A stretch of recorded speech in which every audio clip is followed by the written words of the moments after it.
The Soccer World Cup starts tomorrow. To give us a preview, please welcome a couple of Aussie legends who are as big as sport itself, rampaging Roy Slaven and H.G. Nelson!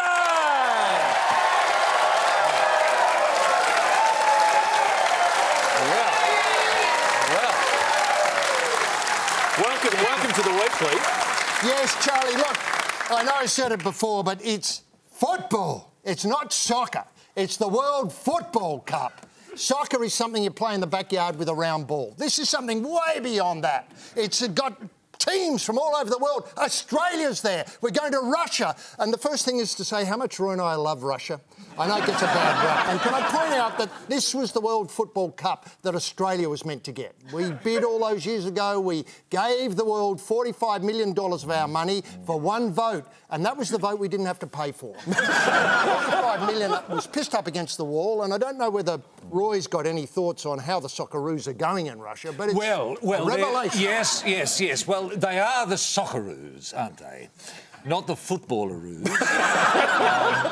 So we've got to accept that they play soccer while the world plays football, and that probably tells us something about the difficulties we might have. However, I would say that the Russians are funny people. They've fallen in love or fallen under the dizzying spell of our Socceroos, having them amongst them. Some of them, with their little yellow flags, they've got bugger all idea what it's about. They've never heard of a Socceroo. They don't know what it is. They just want to be part of it. And that's great. Most of Australia's like that as well. Just every now and again, every 4 years, we fall in love with the Socceroos. And I love it when this happens. Well, and the Russians, of course, very uncompromising, Charlie. Yeah. They understand the Australian style. Studs up in every tackle. Yes. If you're going head high, for God's sake, go in with the elbow. Yes. And a little bit of that route one work, a kick from, say, one goal line to the other goal line and hope we get a head on the end of it. It's a great thing. And if somebody on the opposing team could help us out by kicking a goal into our net, that would be a real... Right, so you're favouring an own goal strategy. Well, it's worked for us so far. In our last 2 matches, there have been own goals that have got us over the line. It's extraordinary. I don't know, it's Bert van Marwijk, I think. It's the polish he's put on our team to be able to convince or put the others into the mindset whereby they think, oh, well, I might just put the ball in here. Duh! Then Sunday night, of course, France in Kazan. Roy and I will be there. What are you thinking about this game? The French, hopeless, brittle, fragile. They don't like the studs up in the tackle. They don't like head-high hits. No. Well, as I've said in other comments in other places, HG, you've got to remind the French of World Wars I and II.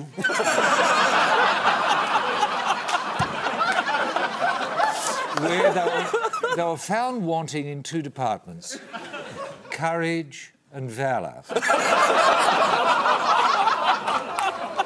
3 departments. Skill.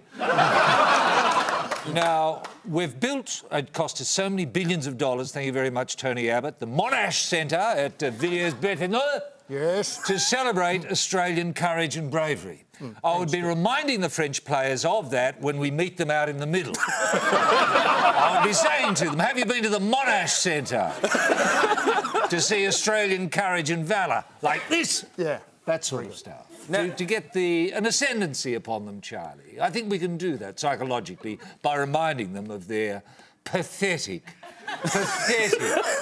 performance in wars past. People accuse us... White flags. They're white flag merchants. Yes. People accuse us of being disrespectful to the French. We're not. But every time we make these comments, the first people on the phone when we get off is the French embassy saying, you're absolutely right, boys. Yes.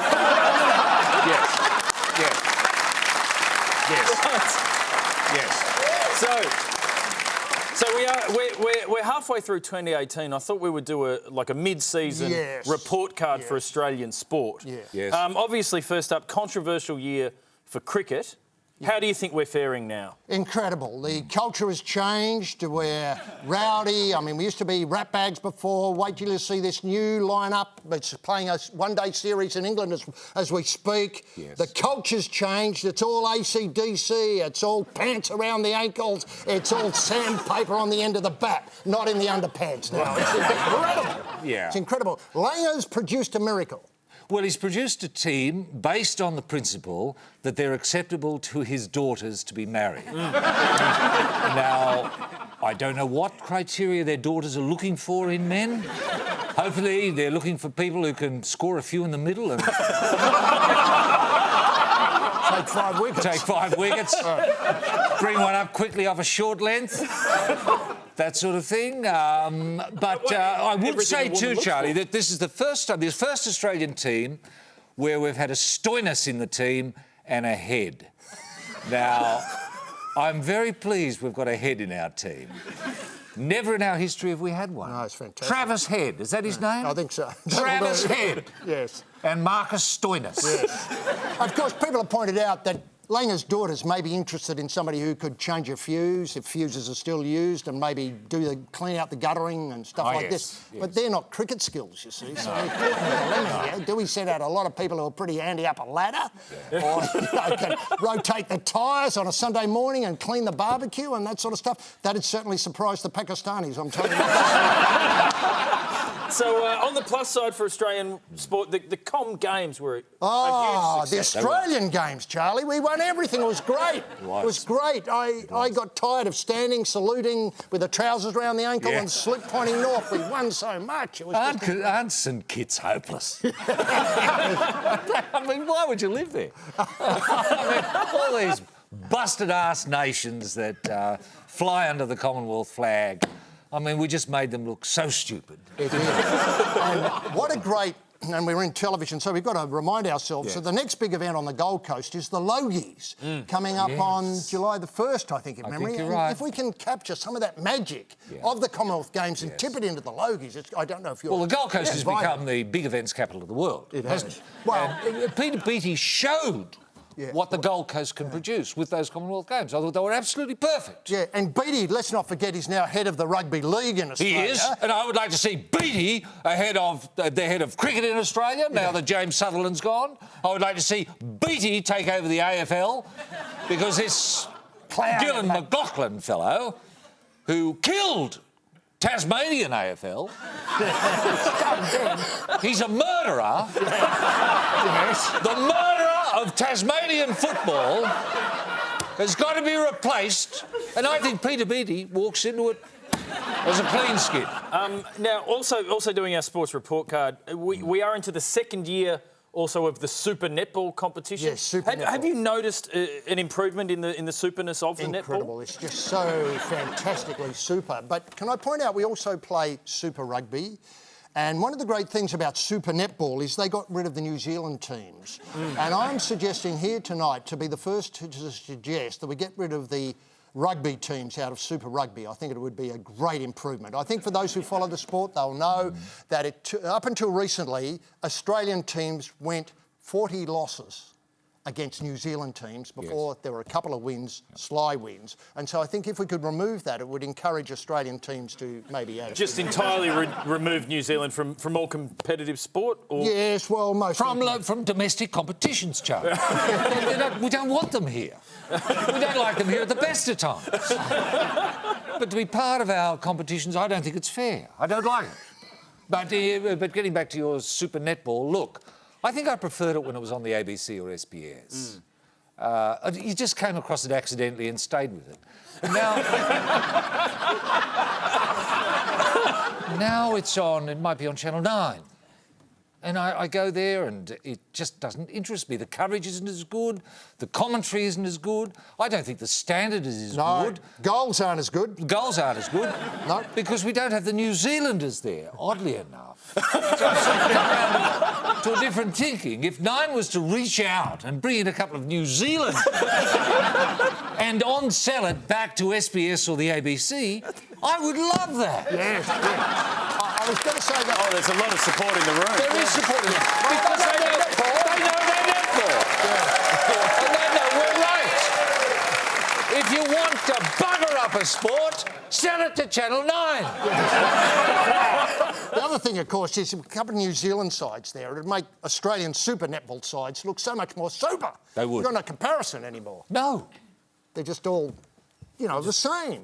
You don't know where to look. You need some contrast. You need some colour and contrast, yes. Now, one of your other great skills is commentary. You're renowned for it. Yeah. And I was thinking the only thing that Australians love more than sport is TV shows where people cook at each other.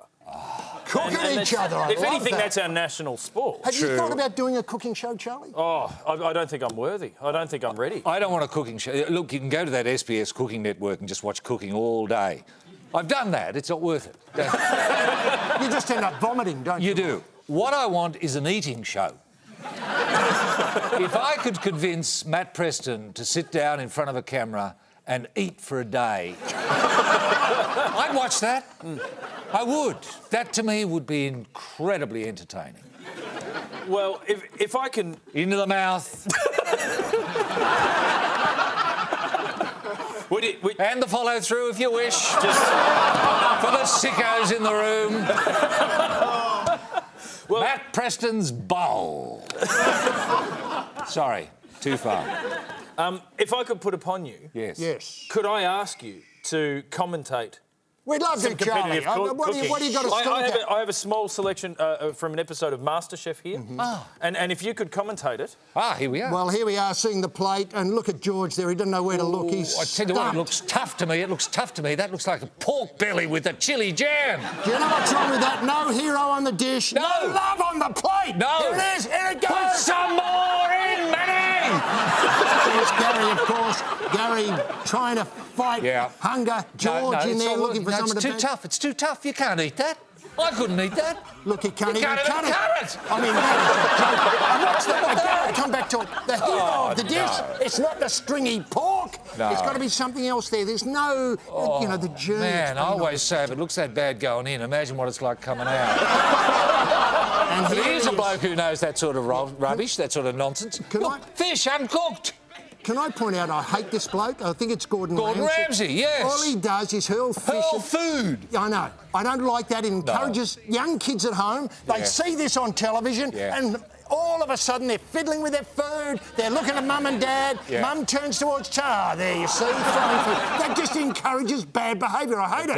It does. Anyway, whatever they've cooked up, they've come out with, and this looks to be some sort of dessert, a panna cotta, HG. Yes. I hope it's got a bit of wobble. Well, what is it? You've got to have wobble with a panna cotta. Only Matt knows. Here you go.